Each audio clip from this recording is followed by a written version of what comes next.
अमन farm. फिर ये आते थे, फिर गाड़ियाँ आती थी, फिर कभी पुलिस की गाड़ियाँ अंदर जाती थी, कभी वो दूसरे लोग आते थे, सारी रात ये चलता रहा। और फिर ये, अब मैं क्या कहूँ, गुस्से में मैं कभी गाली नहीं किसी को दी, मैं देना भी नहीं चाहती, मैं अपने आप को कंट्रोल कर रही हूँ। जो ये लड़के वहाँ करते रहे, ये सारी रात वहाँ बैठा रहा जाके उनके क्या इसके डीसी के ऑफिस में।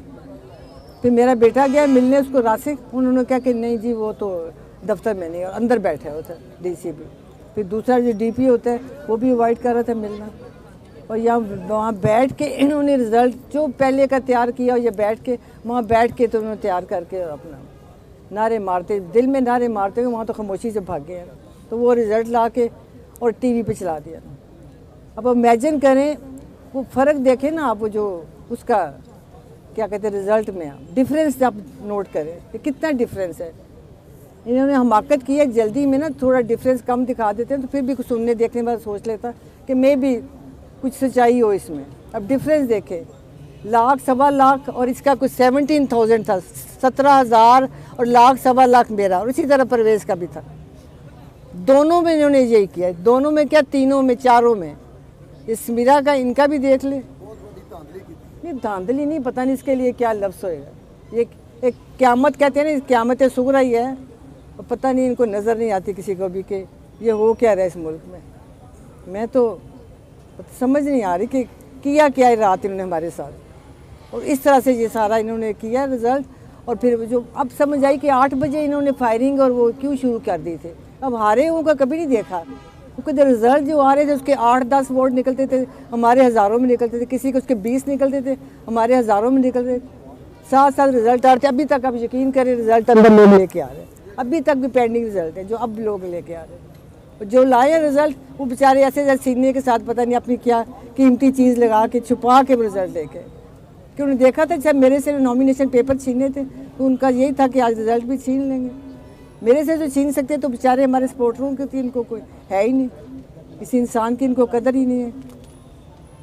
बस बात वही ख़त्म होती है, ये बिल्कुल भूल चुके हैं, ये बेटे भी, इनका बाप भी, जो मेरा भाई है सगा, वो भी भूल गया बिल्कुल। अब ये सारा सिलसिला ही ख़त्म है एक तरह से। और फिर उन्होंने वो मिन्नतें करते थे कि बीबी आप चली जाएँ, दुख हो रहा है, आप हमारी माँ की तरह है, आप घर चली जाएँ तो हम आपको वो जो फॉर्म है वो पहुँचा देंगे। मैंने कहा नहीं, इस तरह के भी फॉर्म किसी को मिलते हैं या पहुँचते हैं? मैं इधर ही बैठूँगी, सुबह तक भी बैठी रहूँ। और फिर सुबह 7-8 बजे हम बहनें और वो मेरा बेटा छोटा रासिक, इस तरह से अब उठ के तो फिर हम घर आए। अब उसमें आप देख लें कि किधर है इंसाफ, किधर है इलेक्शन, किधर है धांधली, किधर है इनकी वो शोखी है, मुबारकबादें ले रहे हैं। हम देखते हैं कि मैं कहती हूँ कोई शर्म भी नहीं आती कि हम कर क्या रहे हैं। शर्म वाला खाना तो इनका निकल चुका हुआ है, बिल्कुल इनके अंदर है ही नहीं, रही नहीं है। मुझे नहीं समझ आती कि कहीं तो इंसान की ज़मीर का छोटा सा भी कोना हो ना तो ये सोचे हमने किया क्या, हम कर क्या रहे हैं, लेकिन वो है ही नहीं चीज़, तो किधर से ये सोचेगा। वही मिर्ज़ा गालिब ने कहा, उन्हें शर्म तुमको मगर नहीं आती। इन दोनों भाइयों को, इनके बाकी फैमिली को मुझे नहीं समझ आती, कोई भी नहीं है इनको कहने वाला कि अल्लाह से डरो, अल्लाह से डरो। आज जुमे का नमाज का टाइम था, लोगों ने नमाज जुमे की पढ़नी थी और ये अपना शादमाने बचा के और वो कुछ कर रहे।